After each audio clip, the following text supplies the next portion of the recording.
صاحب نے اپنی بات میں کہا کہ جنہوں نے پارٹی چھوڑا ہے وہ خوش نہیں رہے ہیں، ان پر کہیں نہ کہیں کسی نہ کسی طرح سے انہوں نے ضرور پچھتاوے کے آنسو ضرور بہائے ہوں گے۔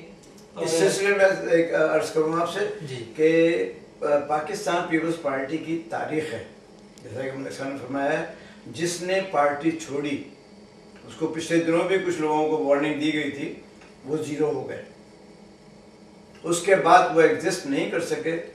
مصطفیٰ جتوئی، مصطفیٰ کھر اور یہ تھے پشاور والے کون تھے وہ شیر پاؤ، تو جن اکابرین کو جو کہ بڑے نیشنل لیول کے لیڈر تھے، لیکن پڑھنے والا کیا نام تھا اس کا، وہ بھی پیپل پارٹی میں جو ڈکٹیٹر کے زمانے میں ہمیشہ شکیں پڑھتا رہتا تھا، ہاں کیا نام تھا جی ان کا، کیا تھا شیر افغان صاحب۔ تو وہ جنہوں نے بھی پیپلز پارٹی کو چھوڑا ہے، اسی لیے لوگ خوفزدہ ہیں، آج بھی خوفزدہ ہیں، پیپلز پارٹی کو چھوڑتے ہوئے گھبراتے ہیں۔ جیسے کہ ابھی تو یہ قریشی صاحب نے بھی چھوڑی ہے، تو اب دیکھیں کیا آگے رنگ کھلاتی ہے یہ، لیکن یہ تاریخ ہے کہ پیپلز پارٹی کو ترک کرنے والے زیرو ہو گئے ہیں، ان کی کوئی پولیٹکس یا پولیٹیکل اچیومنٹ نہیں۔ واقعی چونکہ پیپلز پارٹی کی ایک جماعت کا اگر ہم اس کا شروع سے ہی اس کا موازنہ کریں تو خیر ہماری تو اس وقت 72-73 میں کوئی 8-10 سال کا ہوں گا جب ہم نے یہ سب کچھ سارا دیکھا سنا۔ اتنا ضرور جانتے ہیں کہ پیپلز پارٹی واحد وہ جماعت ابھری تھی جس نے قوم کو ایک نعرہ دیا تھا، نظریاتی جماعت، قوم کو ایک آبجیکٹیو دیا تھا، قوم کی آواز کو اٹھانے کی کوشش کی تھی، اور وہ کوشش میں آج تک بھی پیپلز پارٹی بڑی خوش اسلوبی سے کامیاب ہے، میں سمجھتا ہوں۔ اور اس میں مجھے کوئی آر نہیں ہے کہ پیپلز پارٹی جب بھی اس کو میں پچھلے دنوں میری اسپین میں جو پیپلز پارٹی کے عہدیداران ہیں ان کے ساتھ ایک پروگرام میں شرکت کا موقع ملا، تو وہاں پر ایک بات میں نے ان سے کی تھی کہ پیپلز پارٹی کو جب بھی ملک شدید ترین بحران میں آیا ہے تو پیپلز پارٹی کو خدا نے یہ موقع دیا ہے کہ سنبھالے۔ اس میں میں ایڈ کر سکتا ہوں؟ جی پلیز۔ 71 میں کوئی مائی کا لال سنبھالنے والا نہیں تھا، This is what I'm saying. Yes. ساری دنیا کو پتا ہے، بچے نہیں جانتے، ہم بوڑھے آدمی جانتے ہیں، اس وقت بھی واحد ذوالفقار علی بھٹو تھا۔ اب کہیں ادھر تم ادھر ہم، وہ جس نے یہ خبر لکھی تھی اس نے بھی قسمیاں کہہ دیا کہ میں نے اپنے پاس سے لکھی تھی، بھٹو صاحب نے یہ نہیں نعرہ لگایا تھا کہ ادھر تم اور ادھر ہم۔ بھٹو صاحب نے سنبھالا، کیا دیا قوم نے؟ میں کہوں گا کہ ضیاء صاحب خدا ایک ہے سب سے بڑا۔ میرا خیال ہے کہ پتہ نہیں کتے کا نام دفن ہے کہ کیا دفن، کسی کو کچھ نہیں پتا۔ اس وقت جو تھے ڈکٹیٹر کے ساتھ، او شاہ فیصل مسجد کے ساتھ دفن کیا، کس ذریعے سے وہاں دفن کیا؟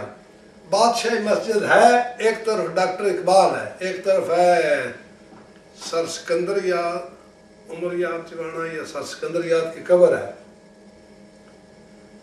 ادھر کروڑوں آدمی فاتحہ پڑھتے ہیں ڈاکٹر اقبال کی طرف، ادھر جا کر کوئی فاتحہ نہیں پڑھتا۔ گو میں یونینسٹ کا نہیں تھا، لیکن میں نے کہا باسیت مسلمان یہاں بھی میری یونیورسٹی کے ساتھ، یہ سارے ساتھ تھے، میں نے کہا ادھر بھی فاتحہ پڑھنا چاہیے، ہمیں اس سے غرض نہیں ہے کہ ہم پیپل پارٹی ہیں یا یہ یونینسٹ کے تھے یا کوئی بھی تھے۔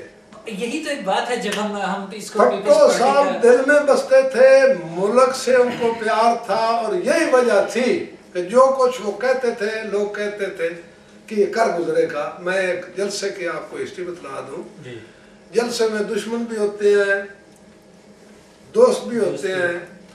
کسی آدمی نے ان کو نا جلسے میں جوتا دکھلا دیا، وہ مائنڈ کرنے والے نہیں تھے، تو انہوں نے فٹ اس آدمی کو مخاطب ہو کر کہا تھا کہ بیٹا مجھے پتہ ہے جوتے مہنگے ہو گئے ہیں، کوئی فکر نہ کرو، یہ میں ان کا انداز بیان ہی کچھ اور تھا۔ جوتا کس لیے اس نے دکھلایا؟ 4 پیسے لیے تھے، جلسے میں ہزاروں لاکھوں آدمی تھے، تو ان کا جواب اس شخص کو بھی یہی تھا۔